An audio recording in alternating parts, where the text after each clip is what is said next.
Hey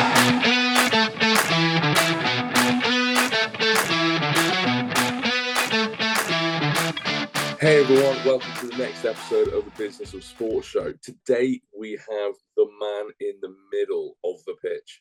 We have a referee, so please hold your boos straight away. So today we're joined by Ben Whitehouse. Thanks for joining us today, Ben. Pleasure to be here, Matt. Pleasure to be here. So for people that don't know you, who are you? Introduce yourself. As I said, pleasure to be here, mate. Looking forward to this. My name's Ben Whitehouse. I am a professional rugby union referee. I've been professional now. I think they're going into my eighth or ninth year as being a professional. If you don't know me and you like rugby, that's a good thing. And if you do know me, hopefully you've there's some good things that you like about me. But we're sometimes the pantomime villains in it all. But like I always say, most of us are pretty good guys and girls when you meet us, and hopefully that'll come across in this podcast. The jury's out on that one. No, of course it's not. Yeah. But, so, I mean, let's face it, like you said, pantomime villains every now and then. So why the hell would somebody want to be a referee? That's a very, very good question, which I've been asked many times. I can't say growing up running around rugby fields that I ever thought to myself, do you know what, I fancy being a referee. I never ever thought that. It was always, I want to play rugby for Wales. I want to captain the British Lions. I want to play football for Wales. Basically anything other than referee. I just sort of fell into it, really. I did a referee's exam, or a course I should call it. Nigel Owens actually ran it on 2 consecutive Sundays. And I did it just to help out my local club, really, Penclough RFC. One of my dad's friends and one of the local guys had started an under 8s, I think they were at the time, team. They needed a referee, and my dad, over a pint or two, had told Tim Einan, Ben will do it. So yeah, that's how it started. I went to university when I was 18. Still carried on playing whilst at university on a Wednesday, which was great because I got my little playing fix. And then I wasn't travelling home all the time, so I didn't really get to play for Penclough that much, which again is my side. And then I found myself just staying up there and refereeing on a Saturday, and it just sort of like naturally and very organically evolved from there. Really, I never really thought this is what I'm going to do. I always thought once uni finishes, I'm going to go back home and continue playing. And yeah, just really organically moved on from there. Then I started doing more Saturdays. Then it was here's some regional under-16s games on a sort of Thursday or a Tuesday, whatever they were. And then from there, then it just grew and grew and grew. And then it got to a point where I realized, geez, I haven't played for a couple of years. Where's my very limited playing career gone? And the refereeing sort of took off from there, really. So, I mean, talk to us about the pathway for a referee, because, I mean, kind of part of my kind of history is when I was playing under 20s, I blew my knee out, and I thought in order to stay in the game, I'd foolishly take the referee's exam. Yeah. And I think I lasted 2 games. I refereed a school game, and it was like herding sheep, and then I did a girls' game, and when you have to kind of go, look, can you stop pulling the hair, please? I kind of went, this might not be for me. But what's the kind of pathway then for a referee? Yeah, so I this isn't sort of limited to this, but I see it. There's sort of 2 pathways at the moment. You've got sort of like the ex-player pathway. Your likes of Carl Dixon at the moment. You've got Frank Murphy, Glenn Jackson before that, Nick Berry. So you've got the ex-player route, sort of a fast track type role. whereby an ex-player finishes sometimes through injury in the 20s, but sometimes maybe early 30s, and they've still got some time in the bank. They're still fit as a fiddle. They still got time in the bank. They still want to stay involved in rugby. They don't particularly want to go into coaching. And yeah, they come into refereeing, and they do. There is a little element of fast tracking because they know the game so well. They don't need to spend years in the lower leagues learning the game, learning the nuances of the game. They know that already. So it's then just trying to get them up to speed to the refereeing side of it. Where to stand, where to be, how to blow the whistle, those sort of things, which they tend to pick up quite quickly because they've been involved in rugby so often. Well, let's face it, every player on the pitch thinks he's a referee anyway. Yeah, and you know what? Sometimes players that you referee, when they are saying things, you're thinking, Jesus, he's got a point here. He's got a point. Should you be admitting that? Yeah. But yeah, the second route then would be sort of like your route sort of that I took, really. Pretty average player, played a lot of rugby as a kid, but was never going to play for Wales or the Ospreys or the Scarlets, whoever it might be. Yeah. And then just sort of like grew from doing under eights as a young lad. First of all on a Sunday, to then ref in like second team in youth rugby, then building up to like the old Division 7 back in the day. Then you get promoted to 6 to 5 to 4. Now, years and years ago, and this still happens in other countries, I believe France is the same. You used to spend a year in each league. So you do a year in 7, year in 6. So ultimately, you were 7 years into your refereeing career before you get anywhere near the top, which is ridiculous, really, when you think about it. But we were lucky that there was like an academy type thing set up when we were coming through. So like the likes of me, Craig Evans, Dan Jones, Adam Jones, were all sort of pushed quite at a good speed, not pushed too fast. There was 1 year where I remember that I wanted to get into Division 1 from Division 2, same as Dan. And there was a few people who wanted us to go through, just bugger it, push them through. What do we got to lose? And they said, no, we're going to keep them back for a year and push them through next year when we don't think they're quite ready. So we were pushed at a nice pace, but not sort of like it wasn't sort of kamikaze just throwing them through the leagues, because that's when you get referees then who go up a level or two and then sort of find their level too early and they just crash and burn.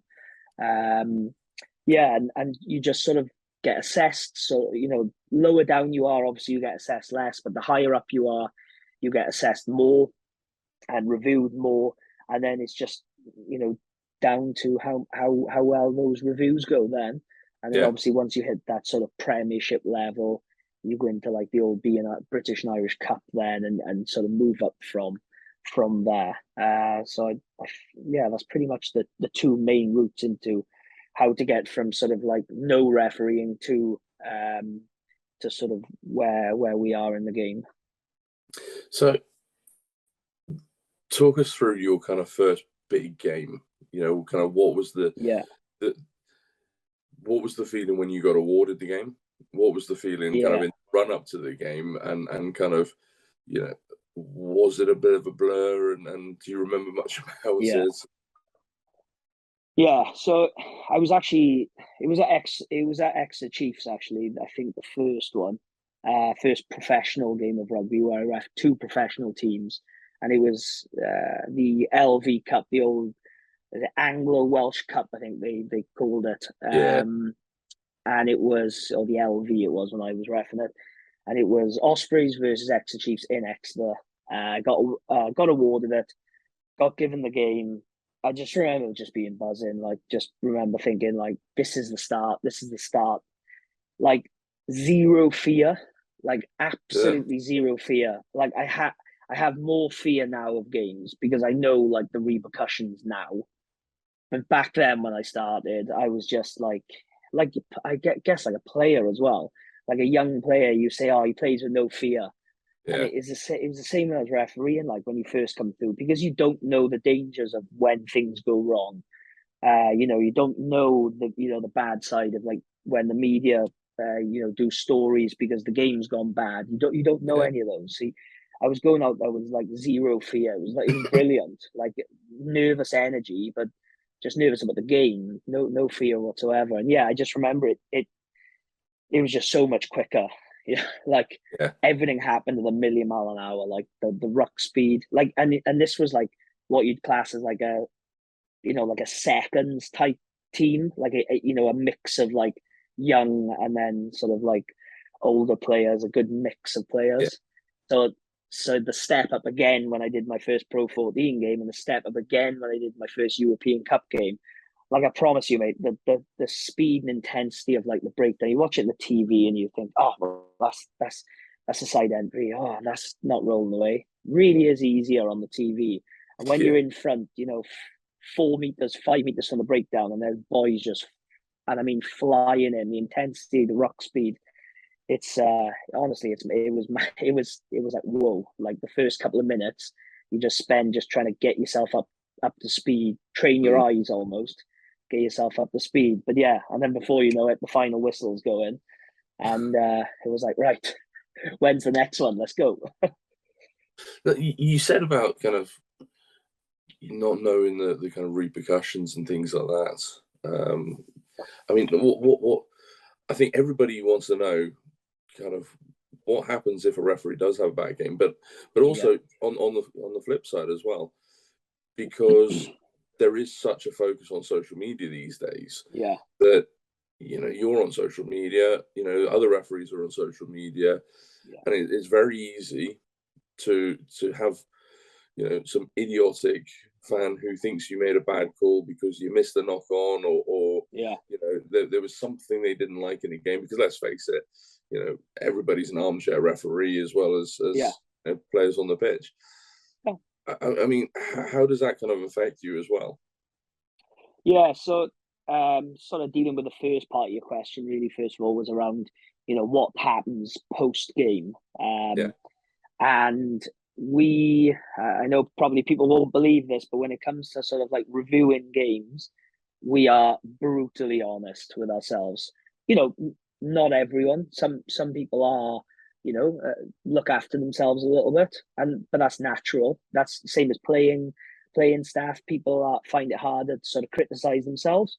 Mm. They got different ways of, they need to sort of build themselves up, whereas other referees go to the nth degree too hard on themselves. And I'd Yeah. probably like to think I sit somewhere in the middle of that. But yeah, we're brutally honest. And the PRs, the performance reviewers, the management staff, the selectors, yeah, the meetings can be a little bit uncomfortable sometimes. Especially when you've got clear and obvious errors. Yeah. It's fine. It's there for everyone to see.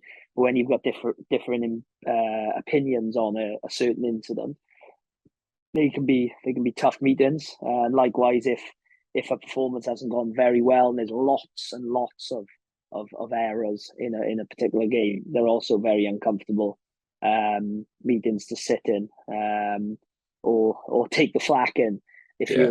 you're on the receiving end of it. Yeah, people say, oh, why aren't referees being dropped if they have bad performances? Player, if he's a good player, he's not going to get dropped off one or two bad performances. A string of bad performances, then maybe he does get dropped. Yeah. But also, like there's levels of games within a competition. Like you take like a Munster Leinster, like Mm. it's a huge game of rugby. You put your best referees on that game. Yeah. Whereas other games, you might not put your best referees in because it's not going to be as competitive.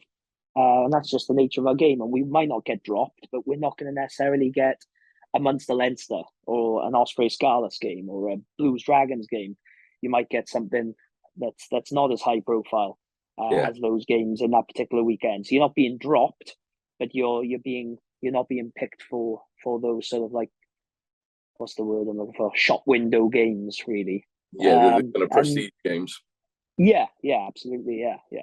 And yeah, to deal with the second part around sort of like the media and social media, it's not going away. Mm. Social media is here to stay. Social media is brilliant. Social media is terrible.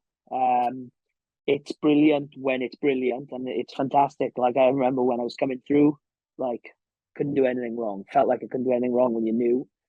Yeah. Same as other referees, like young referees that I've spoken to, they're saying, oh, I saw this article about me, I saw this article. And I always just, like, with myself, like, I remember first year or two, couldn't put a foot wrong. Oh, I think we found the next Nigel Owens, that quickly changes. And it's the same story for every referee. There's only one Nigel Owens, there's only one Wayne Barnes. They're once in a generation referees that that are well liked by a lot of people. 99% of other referees, even if we as referees sitting there going, "Geez, he's a good referee," 99% of fans and spectators of the game think, "Oh, he's not a good referee. He's terrible. We lost to him last year. We lost to him the year before. He's bloody terrible." So, yeah, it's very, very difficult to be liked as referees, and that's not part of our role to be liked. It's nice if people like us, and I always say, if someone comes up to me in the street and has a chat with me, and they hopefully tend to change their opinion and say, "Oh, he's not a bad guy." Actually, like, I shouted at him loads of times on the TV, but he's not a bad guy at all. Yeah. And hopefully that it does change. It's the same when I was in the police. People would judge your uniform. Like, they'd come up and call you a C and a T and a B, but they weren't saying it to Ben Whitehouse, 22-year-old man from the Gower. They were saying it to the black and blue uniform I had on my back and the fluorescent jacket, because they just don't like police. And it's the same with the referees. They don't know me. I've got a role to play within a game, and as I said earlier, we're sometimes sadly the pantomime villains. And we don't want to be. We want to be out in the shadows. We want to stay away from the game as much as we can. But yeah, sometimes we've got to come in and make unpopular decisions. Yeah, and let's face it, without the man in the middle, there is no game. And you're not going to get everything right. I mean, have there ever been any games where you might have got a few decisions wrong, and you're literally thinking, "I don't want to be here anymore." Almost one of those games where anything that can go wrong does go wrong, and you just kind of question your sanity of going, why am I still here? Yeah, absolutely. Game comes to my head straight away. It's Claremont versus Northampton. I think it might have been round one of the Champions Cup in 2017, I think it was. And it was my first real big game. Now, looking back, I think it was a mistake that I did that game, because I'd been out for about 6 months previous with an operation, and that was my first sort of big game back. Like, I'd done a couple of games here and there, but that was the big shop window game of that round. Yeah. In Claremont, full house, Northampton coming over, tails up, and everything that could have gone wrong in that game went wrong. Cammy Lopez broke his leg, like a compound fracture after 10 minutes. Yeah. I remember seeing the leg break. I remember seeing his leg sort of at a right angle. And after seeing that, first of all, my head was all over the shop thinking, just a horrible injury. Hope he's okay.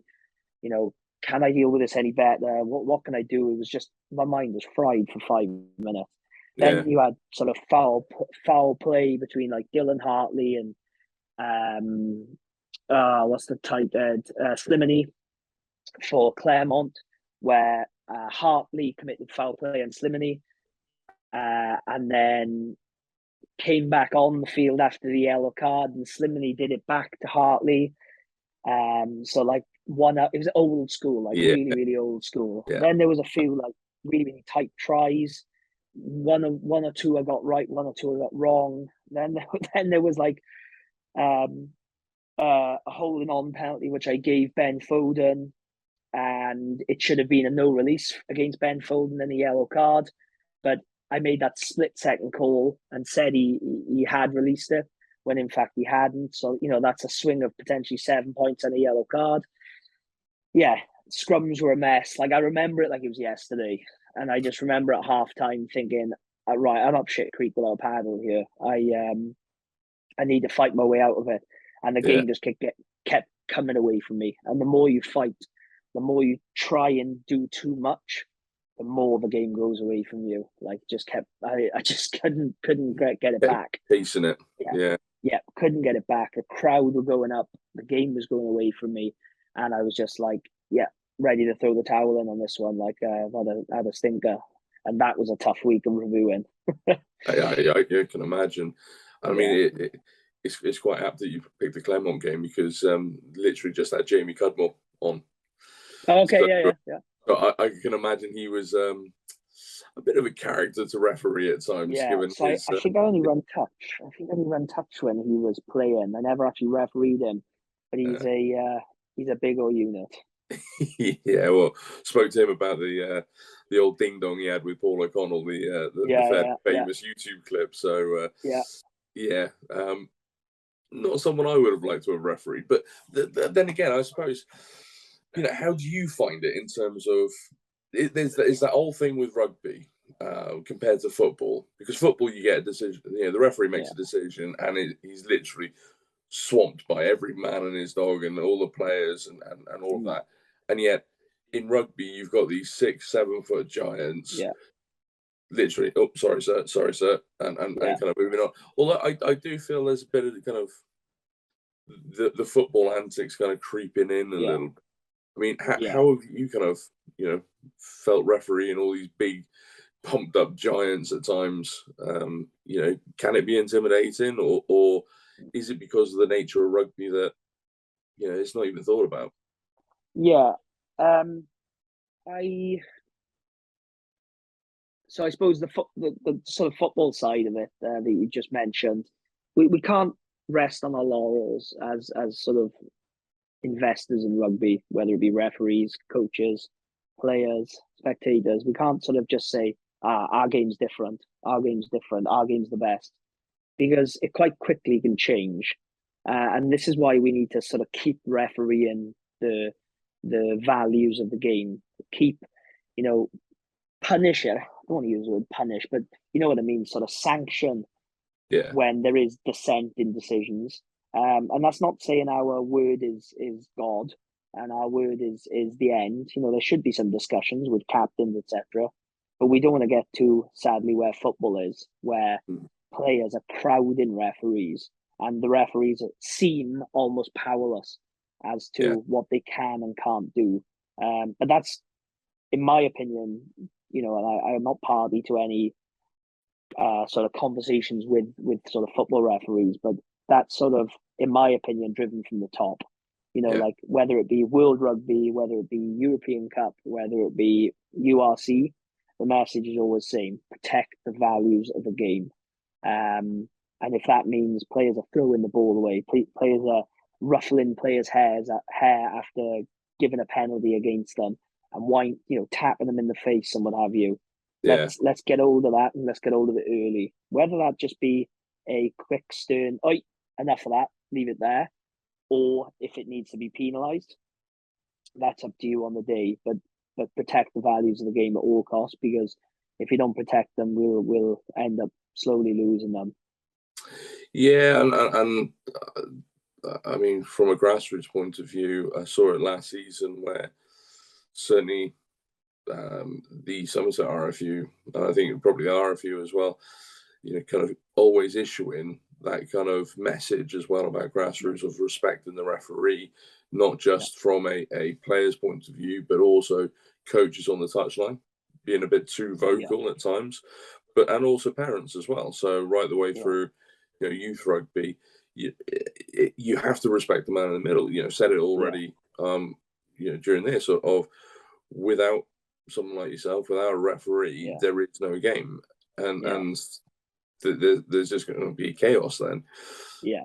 Do you think you could ever become a football referee with the state of play with what they have to put up with? I've always thought I would like to give it a go. I sometimes sort of stand and watch walk the dog or what have you, and you can see a local football game's gone on. And I think to myself, geez, that guy is literally out there on his own, and they are like banshees round him, like absolute banshees round him, and like Yeah, laying hands on him as well. Not necessarily punching or pushing, but like laying hands on him. And I'm thinking to yeah, myself, it's just a situation that could just escalate in a second. You know, you've got everyone on the touchline shouting on, they're almost getting on the field as well.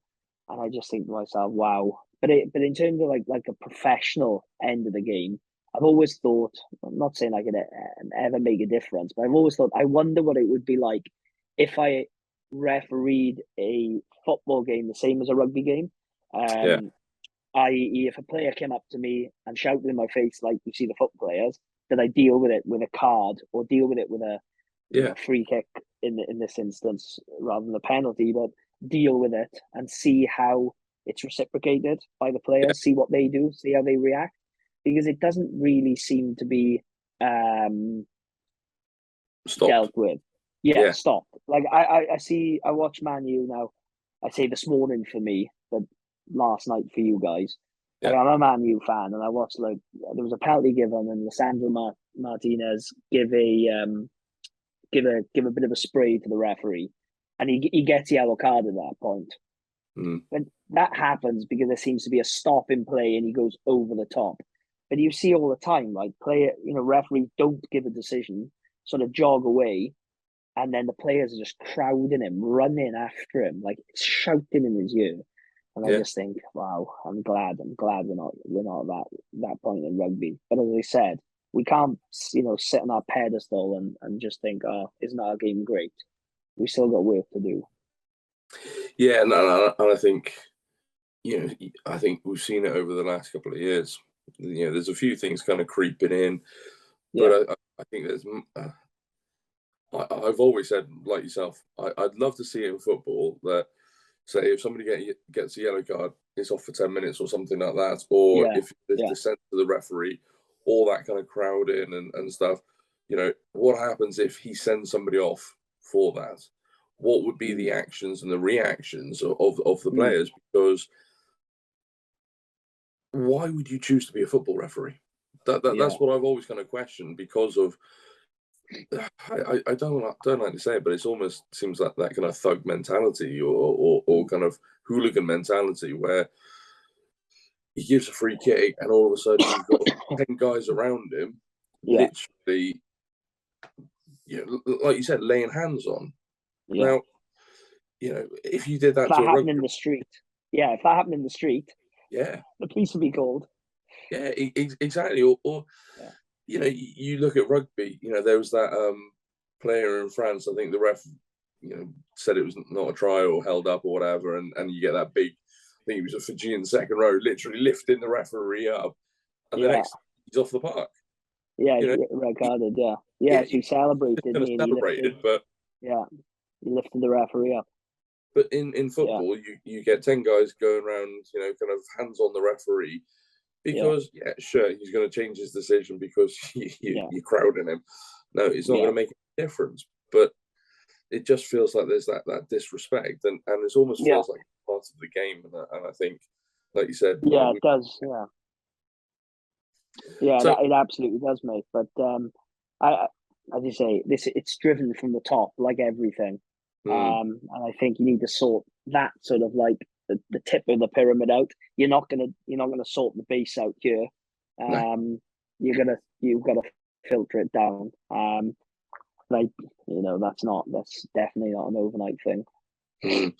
So obviously you mentioned refereeing Claremont and Northampton, and in Claremont where the fans are going to be, the atmosphere is going to be huge there. Yeah. And same as mentioning Munster and Leinster and those kind of marquee kind of games. I mean, what are your kind of feelings when you step out onto the pitch and you've got, 26,000, 40,000, 50,000 people all kind of wanting you and kind of putting that kind of, do you feel that kind of pressure? Yeah. Don't don't don't mess this up. Yeah, One of the thoughts. No, I just try to stay really like connected in what I want to do, Yeah, what my sort of like roles and responsibilities, what my game plan is for that particular game. We talk a lot in referee in terms of safety, speed, and space. If you can get those three pillars, and you can add sort of like set piece into that as well. But if you get those three pillars right, you're sort of on to a winner to start. You talk about the safety. If you can manage the foul play, yeah, first of all, prevent it if possible. Secondly, if it does happen, deal with it correctly, deal with it efficiently. The space obviously talks for itself. Create as much space in the game as we possibly can, and the laws to yeah, invite as much creativity as possible for the players. More space, more time, and then ultimately more creativity from attacking players and allowing the attack to do what they want. Um, and then speed of ball would be the other thing. Then how am I in this game going to create speed of ball? What yeah, am I going to do? What the teams want to do to slow the ball down when they're in defense? What do they want to do when they're in attack to keep the ball going legally fast? And what can I do in this game to make sure that both teams can play how they want to play with quick yeah, ball? Some teams don't want to play with quick ball. Some teams want to play with slow ball, and yeah, that's fine. But my job is, how do I create quick ball? How do I make sure that ball, once there's a tackle, that ball comes straight back? It doesn't get trapped under a attacker who's lying there, and I just say, "I'll play on," because I've managed him out, but I've wasted 2 seconds, which has given enough time to Leinster or the Ospreys to fan out. So they're my three things going into a game. My big things. Then there's other things then around, you know, troublesome players. Who's going to cause me trouble today? Whether that mean bending the laws, whether that's going to be challenging decisions like we just talked about, yeah, winding other players up. Who's gonna cause me problems today? They're sort of my main thoughts going into the game. And then when I sort of in the changing rooms, I just got some music on. But sort of once I come in from my warm up, get my comms gear off, my music tends to go off, and I just tend to just sit there, just just breathing really, and just reading my notebook and going through things that I planned for the week. And I always just think to myself, just stick to the plan. Just stick, same as a team would do. Stick to the plan. yeah, Trust the process of what we worked on from Monday or Tuesday onwards, because there's a reason why we've been doing it. yeah, And I suppose it's the same in business. It's the same with teams. Stick to the process. Stick to the plan. And if there's something post game, we look at it and say, well, I did stick to the plan, but it went wrong because of A, B, and C. We have a full debrief. We adjust the plan. We move into next week. yeah, That's mainly what I do. It's great to listen to the crowd, like you just say. If it's a really big day, I remember doing Munster Leinster in the Aviva with 50, 60,000 people, yeah, basically capacity. And I just remember, going out there, and I just took my earpiece out just before the players had sort of got ready for the kick. Just took my earpiece out, took it in for 30 seconds, just sort of like banked the moment yeah. in the back of the head, put my earpiece on, took a deep breath, and just blew the whistle You and do it. just got on with my job in hand. Really, as I say, if I can spend 80 minutes not having to blow my whistle, I promise you when I say that, I would really love to do it. But the nature of rugby, that's never ever going to happen, and we're going to have to stand in. But it's finding that moment to come into the game and knowing when not to come into the game is Yeah, the finest nuance in refereeing. And you've got your referees like Barnsley, Nige, Jerome Garces, who were fantastic with that. It's easy to go and blow 40 penalties in a game. yeah, You could sit there and pick out 40 penalties with not much refereeing experience. Whereas the finer detail is, and if you sat in a meeting at World Rugby and listened to people talking, about, yeah, this is an accurate penalty, but however, did we, it's accurate in law, but did we need to come in there? And then the discussions about, the ball speed was not, yeah, he didn't roll away, but the ball speed was not affected. The attack didn't alter. There was no change in ball speed. Did we need to penalise it? Those little chats that go on. It's not just black and white, right or wrong. Yeah, and that's the thing with rugby. It is, like the tackle and player releasing or placing the ball and things like that. I mean, sometimes those are very, very marginal calls. And I mean, you say about, calling for 40 penalties. I don't know if it's still the record, but I was at a Llanelli game once, and I think the referee blew his whistle or like more than 80 times or something like that. It was just absolutely ridiculous. It just went off so many times. And it's barely a game then, because it's very stop, start, scrums, lineouts, penalties, whatever. I mean, in fact, I think it may have even been in the hundreds. It was just absolutely ridiculous. But it's one of those things. Now, you mentioned about, safety. And kind of one of the things that's spoken to a number of people about on the previous series, and certainly talking to Jamie Cudmore the other day about concussions. Do you think there's more that World Rugby can do? Because obviously they keep trying all these different experimental laws and bits and pieces. From your point of view, is there something that could be brought in that could mitigate risks and or are we in danger? And I mean this come across wrong. Are we in danger of spoiling the game that we all know and love because we're locking it down too much and potentially turn it into something like, say, rugby league, because we might get rid of the proper scrums or something like that? Is there anything from your point of view and your experience that you think actually this is something that World Rugby should be looking at? There's a reason when I talked about sort of like game priorities, there's a reason that I said safety, speed, and space, and not speed, safety, space. And the same for World Rugby when they talk about it, it's safety, speed, and space, because that when we go out to referee, whether we're reffing Division 7 West, or whether we're reffing under 8s, or whether we're reffing New Zealand, Australia, our number one priority is player safety. We're not going to prevent every injury on the field. Some are freak accidents, lower limb injuries.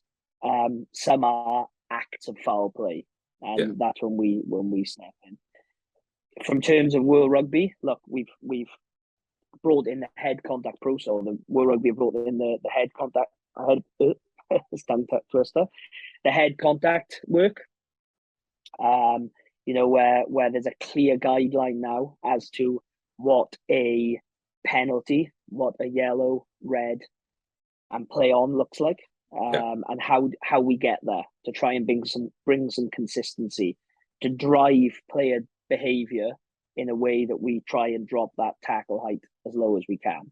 Now, we play a contact sport, and we're always going to have, there's always going to be some sort of head contact, whether that be the tackler or tackled player. We can prevent we're trying to prevent at the moment the tackled player, protecting his head with a head contact process. But in terms of we're never going to eliminate risk 100% from the game because we play a contact sport. Do I think World Rugby are doing what they can? Yes. Have I got enough knowledge and understanding of how things can be prevented to comment further? Probably not. I can only comment on sort of the refereeing side of it, and I feel it's come on leaps and bounds where we were 3 or 4, maybe 5 years ago, where everyone was just dealing with high tackles differently, as they feel, looking at something, just going, that looks like a red, I'll give a red for that. That looks like a yellow, I'll give a yellow for that. And as you say, to use his name, as I said earlier, Nige might look at something and say, that's only a yellow for me. But I'd look at it and go, well, that's a red for me. For no rhyme or reason other than a gut feeling. Whereas now World Rugby have worked really hard on doing the head contact work, the concussion, the HIA tests have come in, which have been a huge step forward. but we need a global buy-in from everyone. Players, coaches, staff. Players don't want to come off. They're sort of tough individuals. They take a head knock, and sometimes they don't realize how bad it is at that moment in time. I think we're getting there. We really are getting there slowly. We are getting there because you see now players are accepting. HIAs, they're being accepted more by players. Okay, doc, yeah, I'll come off. Yeah, fine, no problem at all. But yeah, do I have enough knowledge of the subject to make sort of comments on what can be done more? Probably not. There's people much more qualified than me, doctors, medical staff, way above my pay grade, that are making sort of better decisions on what can be done further to improve it. But you've got lots of things in the pipeline. You've got these gum shields that measure levels of force, which I think were trialed last year. They measure training loads throughout the week, contact throughout the week. So there's so much going on in the background, I think, to try and make improvements. It's just how quick we can get these things into our game, try and make it as safe as possible. So when my son is of age to play contact rugby, I'm there thinking, yeah, happy days. Let's get him involved. Which at the moment I feel I am in that place. Yeah, I suppose it's got to be kind of worrying for the parents, when the kids start playing rugby and things like that. I know that, head injury protocols have come on a hell of a long way.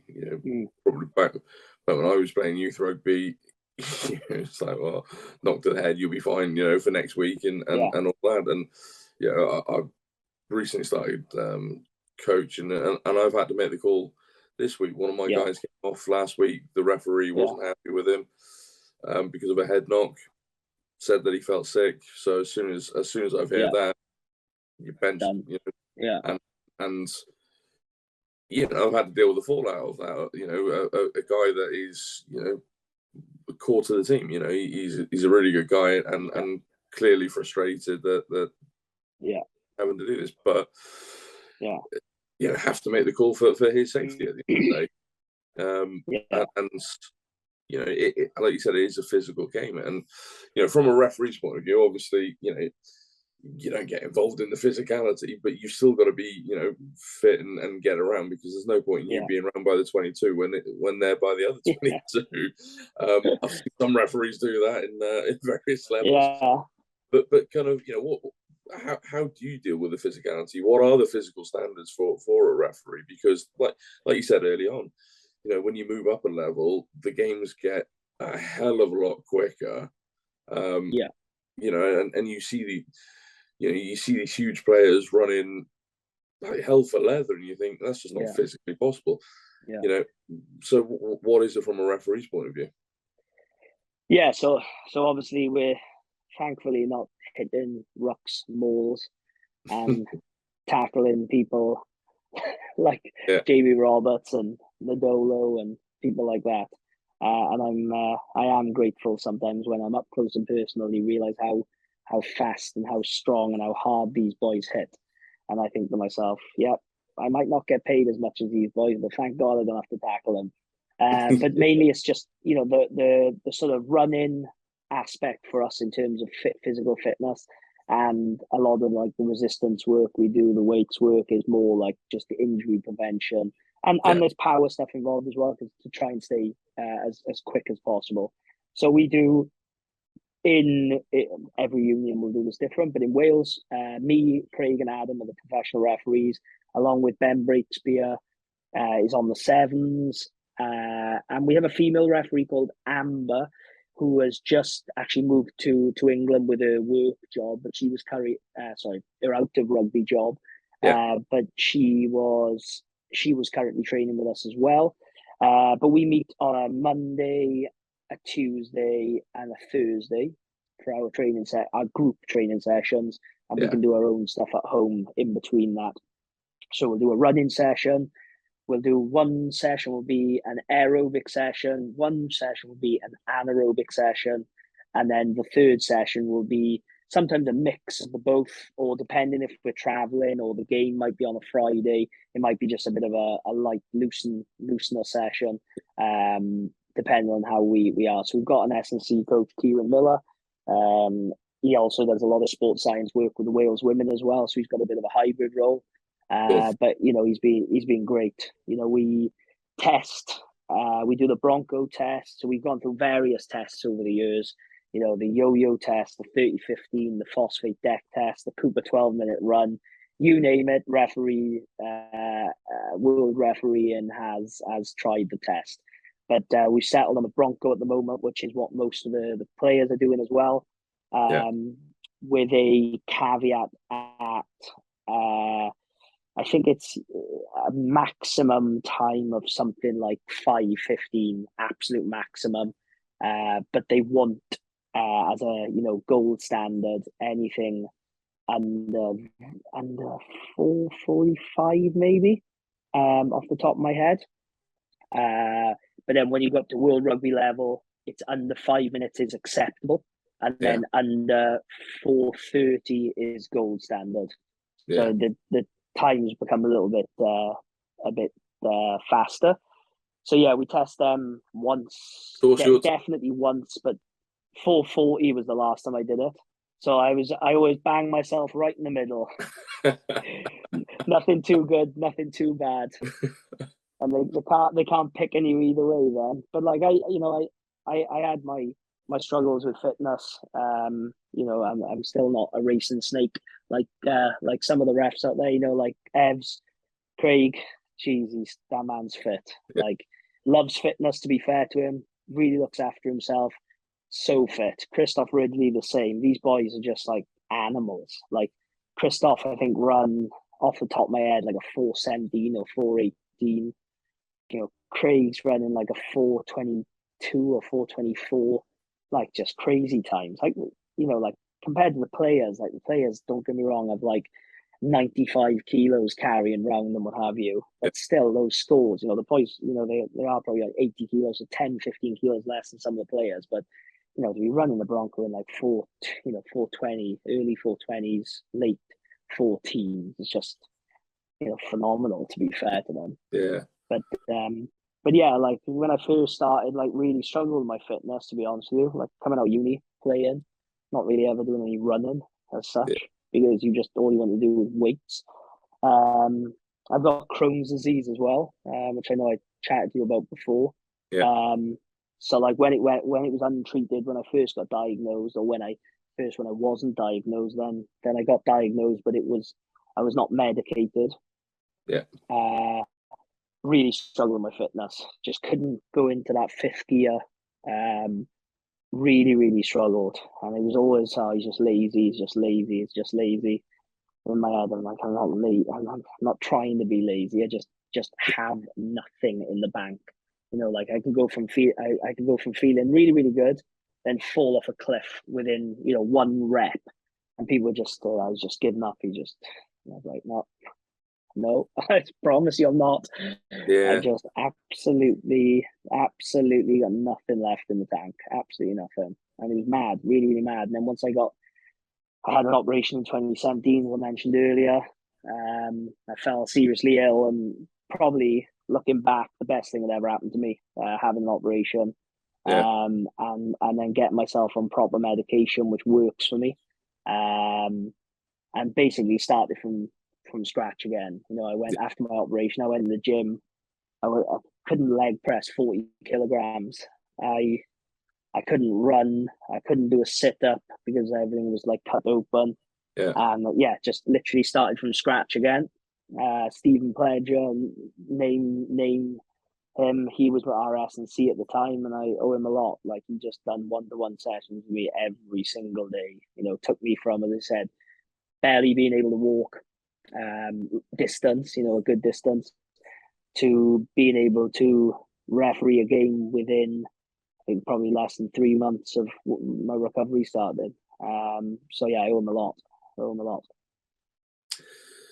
So one thing people always seem to talk about it's certainly one of the things that my dad talks about. So that he gets a name drop in this episode.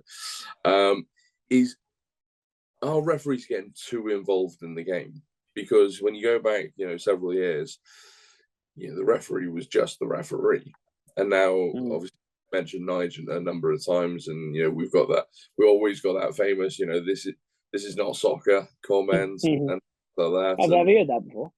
Yeah, and do you are referees getting more involved in the game in terms of a bit of banter and chat? Yeah. Is that a good thing? Is it a bad thing? What are your kind of views on it? Because there's the odd clip of you introducing yourself to a few players here and there. Yeah. So that's a really good question. I think times have changed as the years have gone on.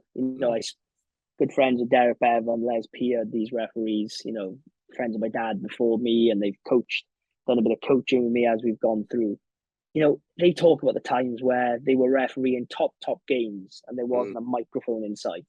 Yeah. And he said the stuff that would go on, but he said when you watch it back on the screen, you think they were little idyllic lambs running around the field.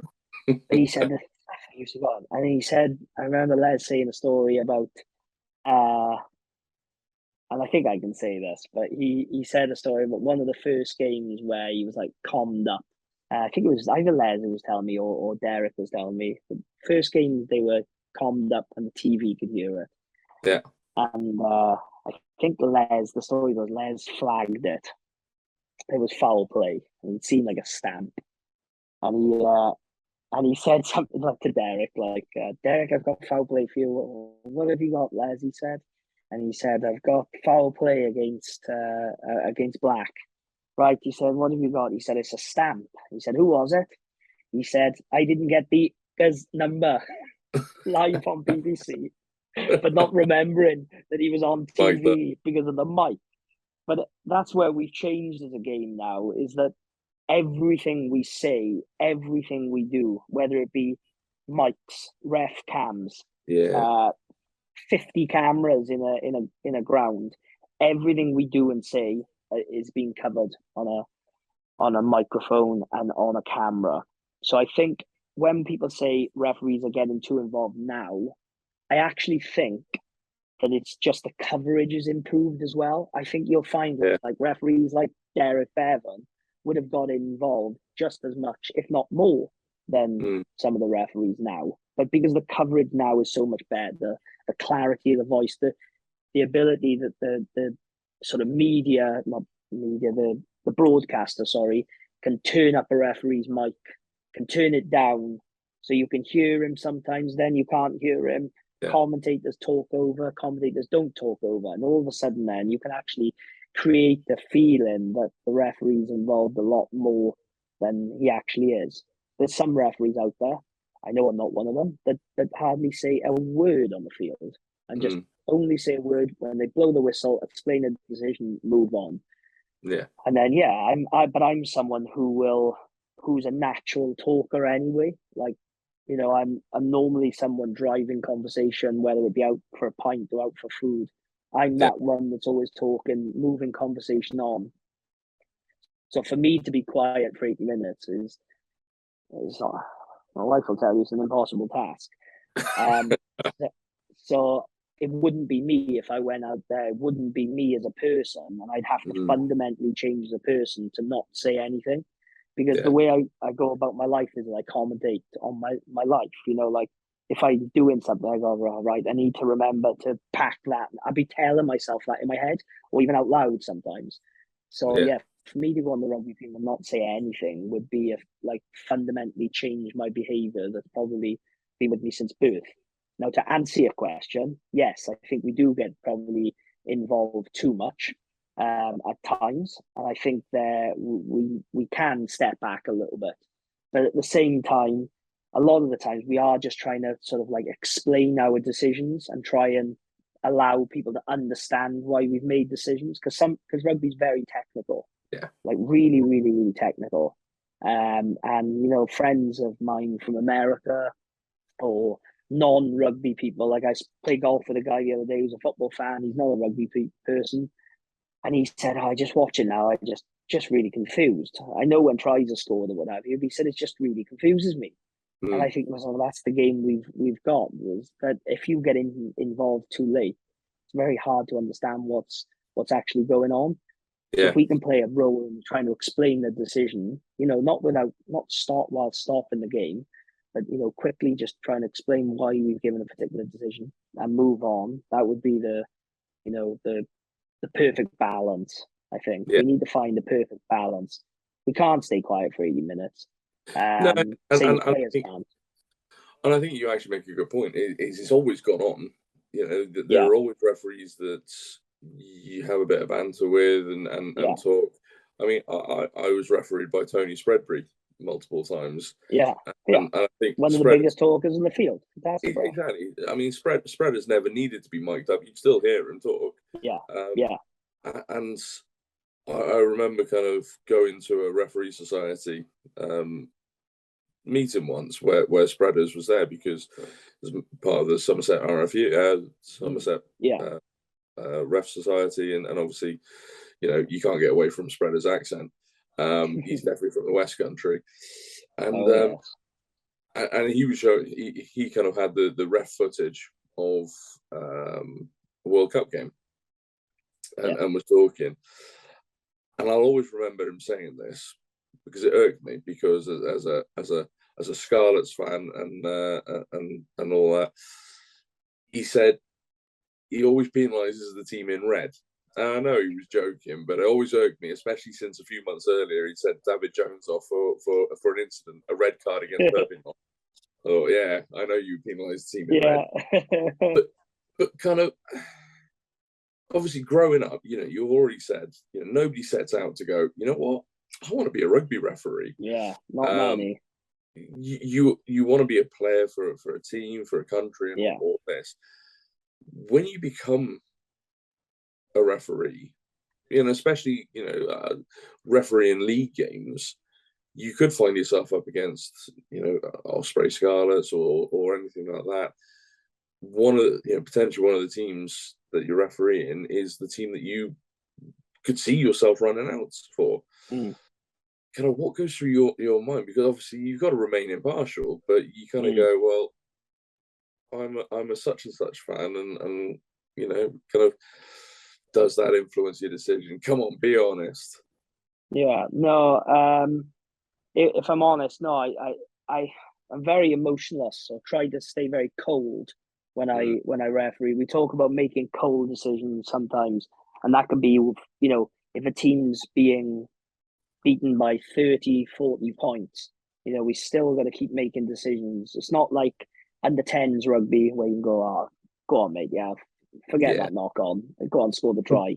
We don't want to be patronising about it, but at the same time, we've still got to keep making decisions. So so like being impartial. As I said, like when I was young, obviously before sort of Ospreys came in and before the regionalisation came in, I was a Swansea supporter. Like my dad would referee Swansea, and I'd be like, "Yeah, I want to go and watch Mark Taylor. I want to go and watch Scott Gibbsy, or I want to go and watch Colin Jarvis.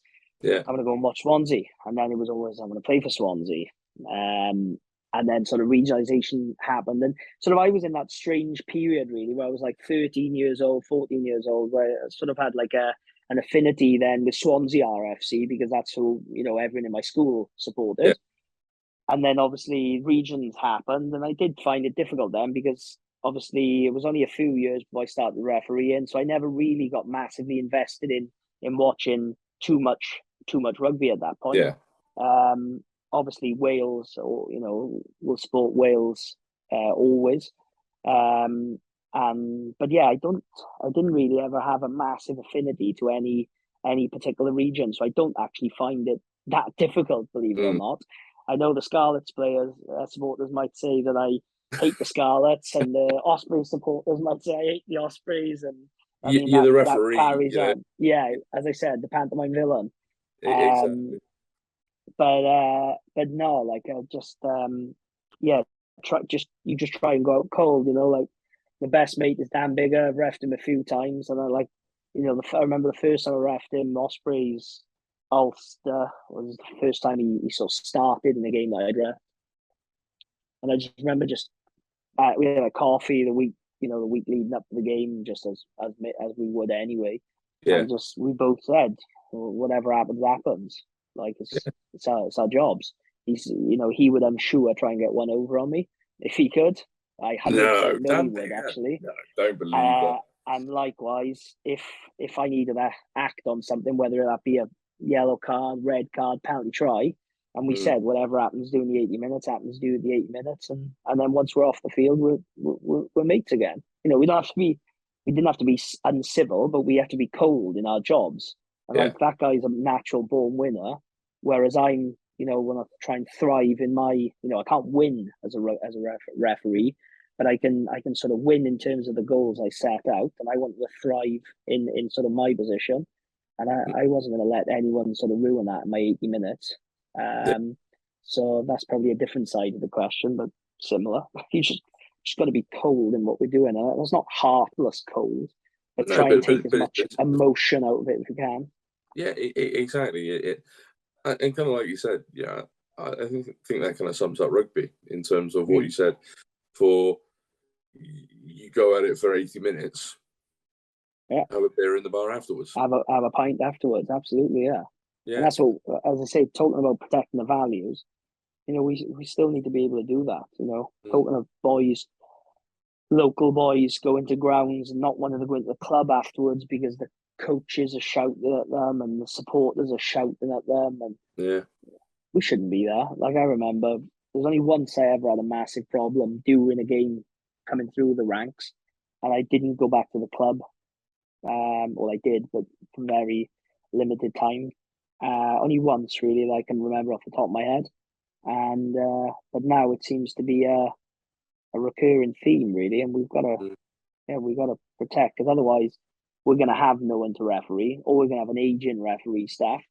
Yeah, and that's no good for the game. It's great to have a mix of young and old, experience and youth, but we're going to struggle to have referees if people don't start respecting what we do, and we don't do it for everyone's respect. We don't do it because we want people to tap us on the back and say, oh, well done, you were brilliant.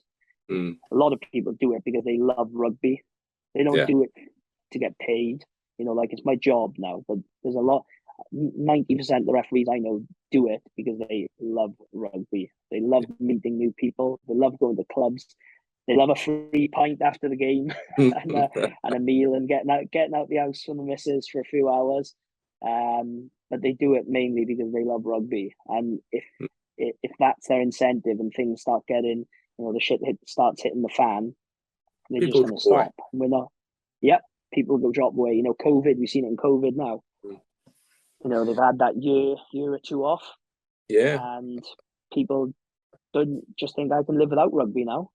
Yeah, and I mean, kind of seeing it when it came back after COVID, and going 50% of adult rugby players in England, certainly didn't come back. I mean, to be fair, I quite enjoyed waking up on a Sunday morning and feeling like I hadn't been hit by a bus, kind of going, "What is this feeling? I can move." No hangover and feeling great. Exactly, it's like. Right, and then you have to go shopping, on the Sunday.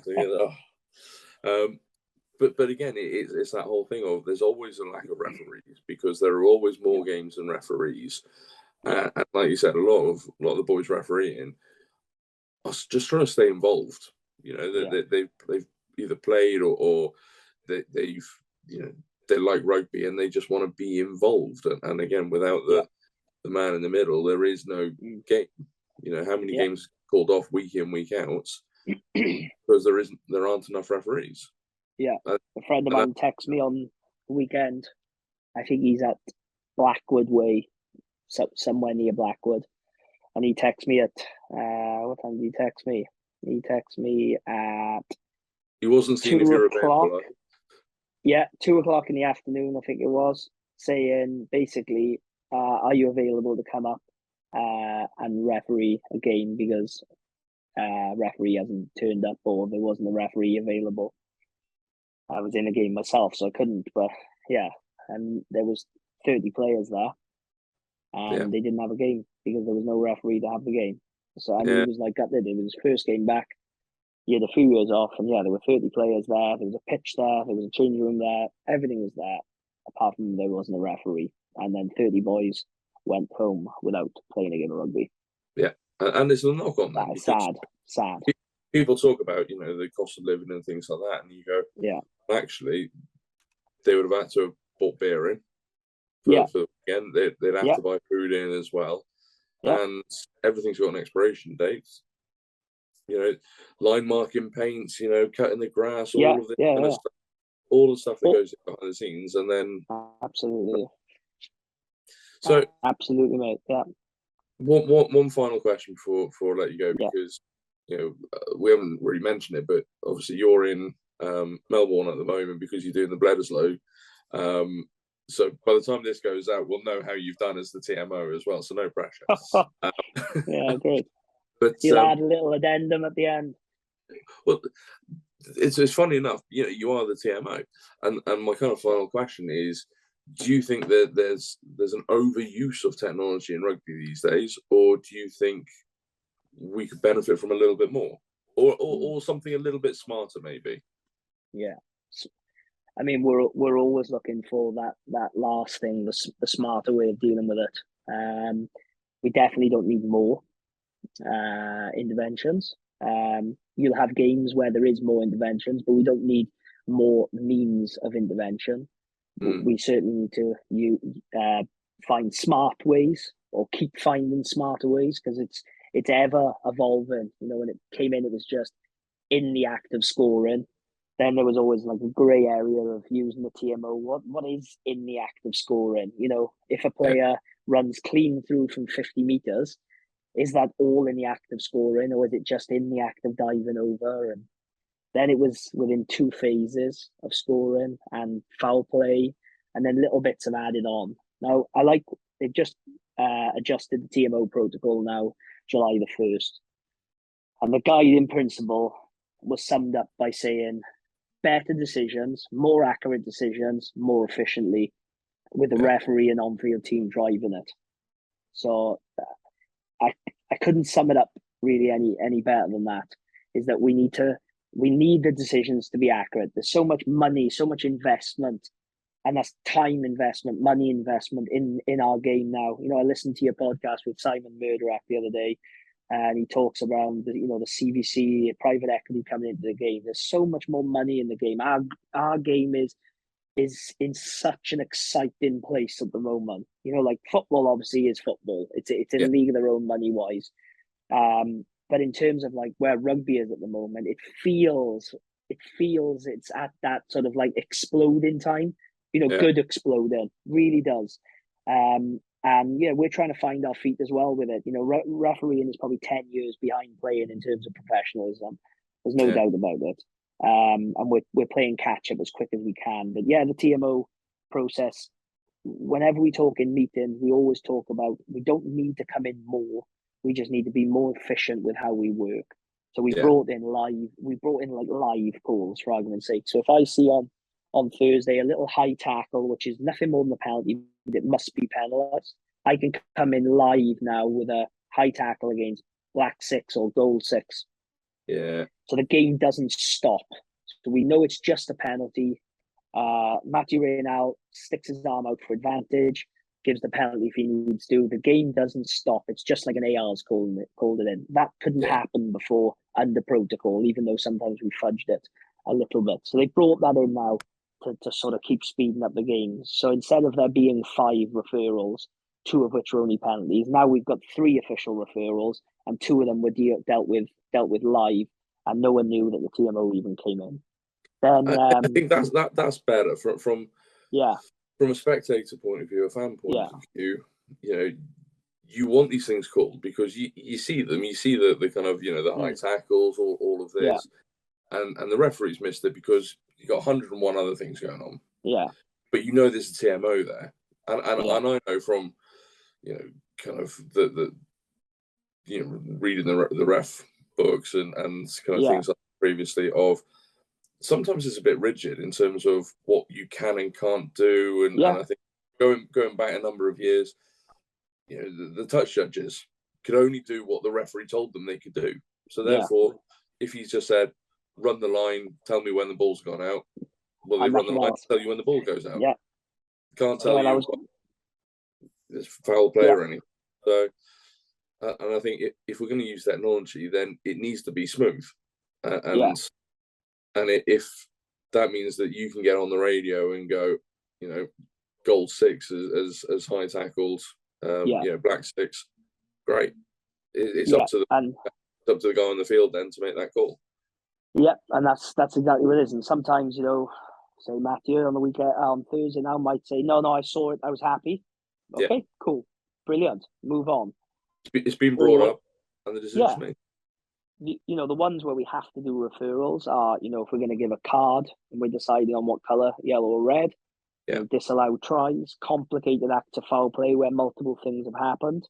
Those things we're going to have to check. But it's all about, as I said to you earlier, being efficient with how we check those. We don't want to be checking for, a 5-minute check if we can help it. It is down to the broadcaster sometimes, and it'd be nice if they put a camera maybe in the TMO box to understand how it works, because it's not as if I've got the cameras in front of me and I can just press that one, then press that one, then you're waiting for somebody else that one. Yeah, a lot of the time, especially in our USC competition, the setup we have there is that I have to ask the director asks the EVS operator, and it comes back. So it's like a chain. Yeah. So if I ask something, it's like Chinese whispers to the EVS guy, and then it comes back to me. No, that's not the right one. Or it goes back again. Yeah. So it's very clunky. But now I think URC are potentially investing in a new software to improve this, where I'll actually have a person sat next to me if I TMO, same as all the TMOs. We'll have someone sat next to them, so I just speak to that person, and they will be able to get. So it's much more streamlined. I've used it a couple of times when I was a guinea pig in a trial. So hopefully that will really, really help things. And that's the thing. It's all about learning at the end of the day. It's great to have these things, but it's learning how to use them better. And like you said earlier, it's processes as well. And you're the one that's going to get the blame in the TMO box, not the director, and then the other guy, and the other guy, and the other guy who's had to press the rewind button. Yeah, absolutely. So, mate, absolutely fascinating. It's been great to talk to you, and get lots of insights from I was going to say enemy territory then as a referee, but the other side. Look, there's probably 101 other things that we could be talking about as well, because I think it is so fascinating, getting that point of view. And I think actually it's important that people do get that point of view, because like you said, we never really know what goes on behind the scenes. Everybody whinges when the decisions haven't gone their way, and they go, "Oh, you shouldn't be refereeing anymore." And I bet there's nothing going to happen to him. But like you said, there's a rigorous process. There are other things that you can't actually affect, like the Chinese whispers in the box. Mate, we could talk forever and a day. So we'll definitely have to get you back. Be anytime, mate. And good luck with. Hopefully I won't be as jet lagged. Sorry, I lost you then. No worries. Well, that's the maybe the aim is that we might actually do a proper face-to-face one, not Zoom. Yeah. Since we don't have to be in COVID confinements anymore. But no, mate, absolutely pleasure speaking to you, and thanks for coming on. No, thank you for inviting me, mate. It's a real pleasure to allow us to have a chat. Perfect, mate. So thanks for watching, guys. Make sure you subscribe to the channel, and keep an eye out for future episodes. Thanks, guys.